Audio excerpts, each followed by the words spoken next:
नमः संस्कृताय। तो हम लोग अनुवाद बनाने के क्रम में एक वचनांत, द्विवचनांत, बहुवचनांत अनुवाद को सीखा।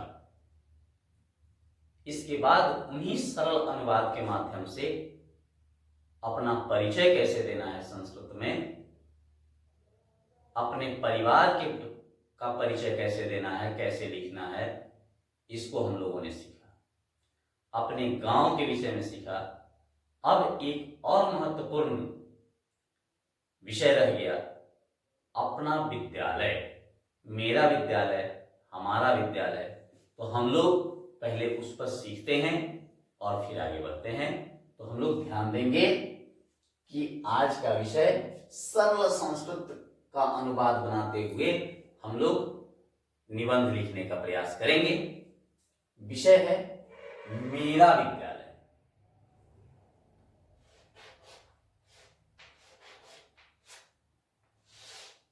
मम, अगर मेरा रहेगा तो मम और हमारा रहेगा तो अस्माकम।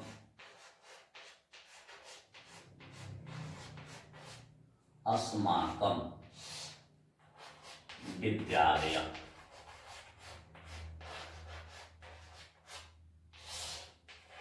अस्माकम, अगर मेरा रहा तो मम और हमारा होगा तो अस्माकम विद्यालय। इस प्रकार दोनों में से कोई एक रहे तो हम लोग इस पर लिख सकते हैं, मम विद्यालयम, अस्माकम विद्यालयम। सबसे पहले होगा मेरे विद्यालय का नाम। तो आसानी से हम लोग लिख सकते हैं, मेरे का संस्कृत होता है मम, विद्यालय का के की, पूर्व में हम लोग पढ़ चुके हैं, का के की षष्ठी विभक्ति में होता है। षष्ठी विभक्ति एक वचन, तो बालकस्य होता है तो विद्यालय का होगा विद्यालयस्य। मम विद्यालयस्य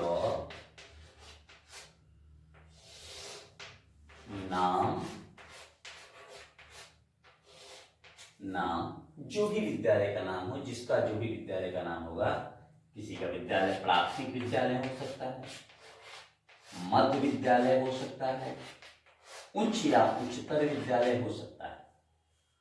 विद्यालय अस्ति।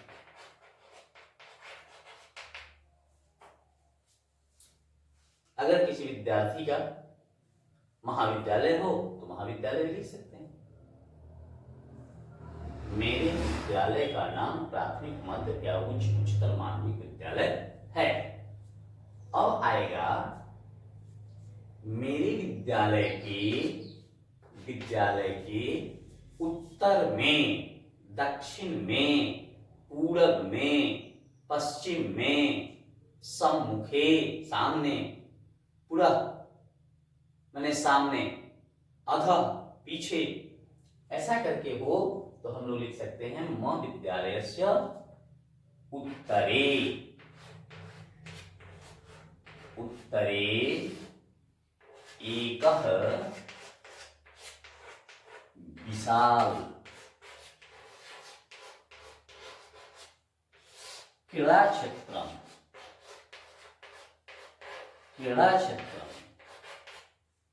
अस्ति। क्रीडाक्षेत्रम् अस्ति। मम विद्यालयस्य नाम के बाद मम विद्यालयस्य उत्तरे एकः विशाल क्रीडाक्षेत्रम् अस्ति। इसी प्रकार से हम लोग दक्षिणे हो जाएगा, पूर्वे हो जाएगा, पश्चिमे हो जाएगा। तो इस पर बना सकते हैं, मम विद्यालयस्य दक्षिणे एकः बाजार है, हटम अस्ति। मंदिर है, देवालयम अस्ति। नदी है, नदी प्रवहति। या जो कुछ भी अन्य कोई भी चीज हो तो उसको हम लोग लिख करके इससे कम से कम 5-7 वाक्य बढ़ा सकते हैं। इसी में मेरे विद्यालय के प्राचार्य, प्रधानाध्यापक हो सकता है यहाँ प्रधानाध्यापक,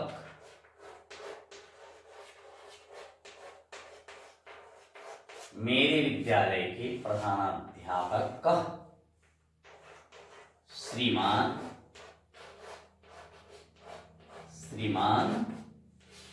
जो भी हो, प्रधानाध्यापक महोदय का नाम लिख देंगे, नाम अस्ति।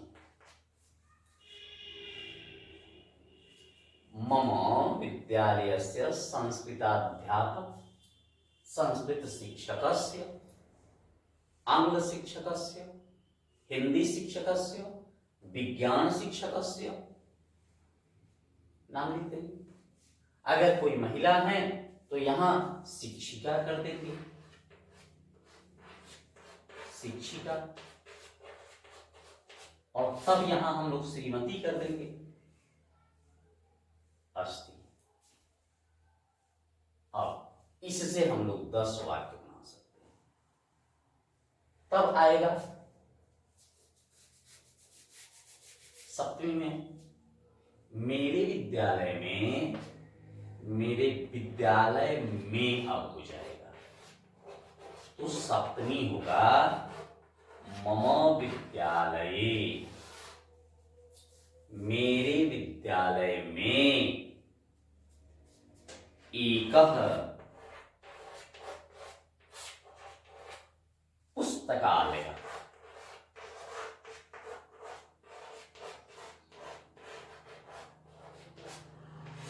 पुस्तकालय अस्ति। मेरे विद्यालय में एक पुस्तकालय है, मेरे विद्यालय में छात्रावास है, मम विद्यालय छात्रावासः अस्ति। मेरे विद्यालय में एक कुआं है, पुराने विद्यालय जो हैं पहले के, उन विद्यालयों में कुआं भी, तो कूपः अस्ति। लेकिन जहां नहीं है, अगर यहां अब एक से ज्यादा होगा तो हो सकता है नलकूपानि, बहुवचन हो जाएगा, तो नलकूपानि, तब संति कर देंगे। बहुत नलकूप हैं, कल, पानी वाला, और भी जो कुछ भी है इसमें हम लोग अपने विद्यालय में, हमारे प्रयोगशाला हो सकती है, 2 3 5 प्रयोगशालाः सन्ति, तो यहां लिखेंगे। तो इस प्रकार से बनेगा। इससे भी हम लोग 5 7 10 बना सकते हैं। अब आएगा मेरे विद्यालय में प्रथम से षष्ठम तक, नवम तक, अष्टम तक पढ़ाई होती है, तो मम विद्यालय प्रथम,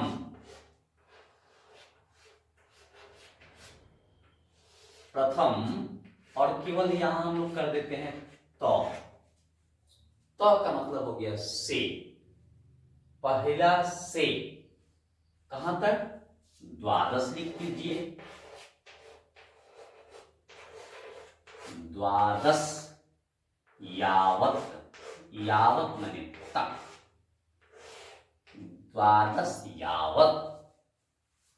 हमारे यहां बिहार में अब प्राय विद्यालय जो हैं वो पहला से 12वीं तक हो गए, लेकिन जहां जो नहीं है विद्यालय वो प्रथम से पंचम यावत प्राथमिक विद्यालय, मध्य विद्यालय है तो प्रथम तक अष्टम यावत, उच्च विद्यालय है तो नवम तो द्वादश, 9वां से 12वीं तक है। यावत मेरे विद्यालय में पहले से 12वीं तक पढ़ाई होती है, तो पढ़ाई का अध्ययन होता है, अध्ययनम भवति, अध्ययन होता है।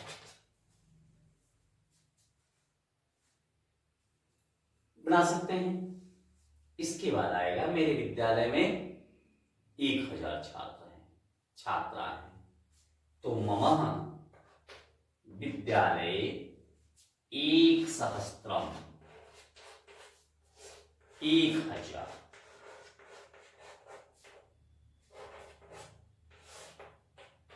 छात्रा पठन्ति 1000 छात्र पढ़ते हैं। बन सकता है। मेरे विद्यालय में 40 शिक्षक हैं, 30 शिक्षक हैं, शिक्षिका हैं। बस संख्या दे देना और लिख देना शिक्षक, शिक्षका, शिक्षिका सन्ति। विद्यार्थी हैं तो हो गया। उसी प्रकार से इसको हम लोग कर देते हैं, मेरे विद्यालय में 40 शिक्षक शिक्षिका सन्ति। तो इस प्रकार से हम लोग बड़ी सुगमता से अपने विद्यालय पर निबंध लिख सकते हैं। मैंने पूर्व में प्रायः सभी वीडियो में बताता हूं कि संस्कृत कठिन नहीं है। संस्कृत विषय परिचित और अपरिचित है। कुछ लोगों के लिए अपरिचित है तो कठिन है, और जिनके लिए परिचित है उनके लिए बड़ी सुगम है। और अगर संस्कृत जानना है, सीखना है, तो क्रमशः मेरे वीडियो को देखना होगा। क्रम से अगर आप वीडियो को देखते हैं तो निश्चित रूप से आप संस्कृत बहुत आसानी से सीख सकते हैं। इसी के साथ अभी का यह वर्ग समाप्त हुआ। नमो नमः। धन्यवाद।